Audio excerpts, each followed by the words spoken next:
And welcome back to Talk of the Town as we bring in Dawn and Amy from the Wisconsin Restaurant Association. And managing restaurants is something that I'm familiar with. I did it for 11 years, and so I know a little bit of what you do. But for everybody else, tell them what the Wisconsin Restaurant Association does. Sure. The Wisconsin Restaurant Association is a not-for-profit trade organization, and it's for anybody in the food service industry. So really our whole mission is to make the food service industry a stronger one. We have an educational side to our organization, and that side of it works on making sure that the consumers are safe. So we deal with a lot of food safety regulations and requirements. I've taken those tests in classes. Yeah, have you passed them? Absolutely. And then we've got this great educational component to it too, of really fostering the youth that are going through the high school curriculum with our ProStart program, and really trying to make sure that we have a strong workforce in the future. Very cool. Now, you also get to produce the Midwest Food Show that goes on in Milwaukee, so the Food Service Expo.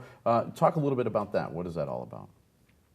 Well, the Midwest Food Service Expo is our annual show that we've been hosting since 1933. So we've been around a really long time here, and that's about bringing together all of the food service industry. So it's a trade-only event. It's not open to the general consumers, but it's intended for anybody that's employed in or owning a food service operation to really come there and see what are the latest consumer demands that are happening right now out there. The trend reports always come out at the end of the year, so our show is positioned in the first part of the year to give food service operators a chance to come and really kind of ignite their creativity and look forward to the upcoming tourism season to be able to change up some things that are going on in their businesses and really address a lot of those consumer-driven trends that you see coming out in the menus.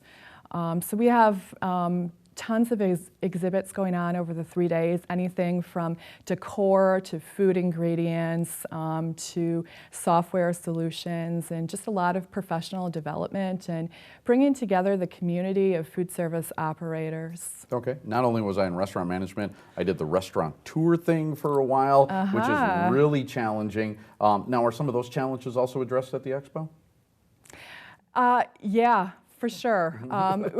There are many. There are many. Yeah, independent food service operators in particular, it's a grueling schedule for them. There's a lot on their plate, and we really try to address some of those challenges to make them better operators in their businesses. So at the Expo, labor shortage, huge right now in our industry. It's predicted to be over the next couple of years an issue, and so we're really kind of nailing that this year with the recruitment and retention side of things. We're trying to bring in different options for people to consider for where to go for resources for hiring. But it's super competitive right now. And you look at too just the generational differences. Any restaurant can have 3 or 4 different generations working in it. So it's about understanding the dynamics of those millennials compared to those traditionalists or boomers that are running these operations. And they are so different. And everybody who knows a millennial knows that, and it's just a different world. You know what's been different a lot lately too there's been a big emphasis on buying local.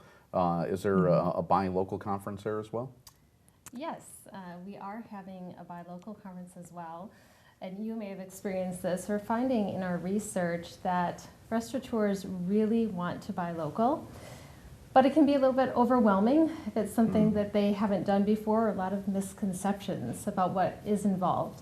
So we are going to be having numerous educational seminars, both at your introductory and advanced levels for these restaurateurs to attend over the Buy Local conference. Yeah, I was in Arizona for a little bit too, and we opened up a gastropub, and everything had to be local, which is really a challenge and very hard to do, but very neat if you can actually pull it off. So quickly, we got about 30 seconds. What are some of the other things we could see at the Expo?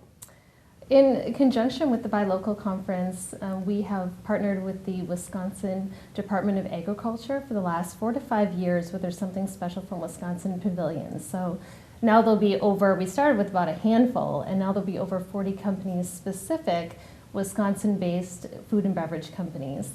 We also will be composting this year at the Expo, which really speaks to the millennials and the younger generations.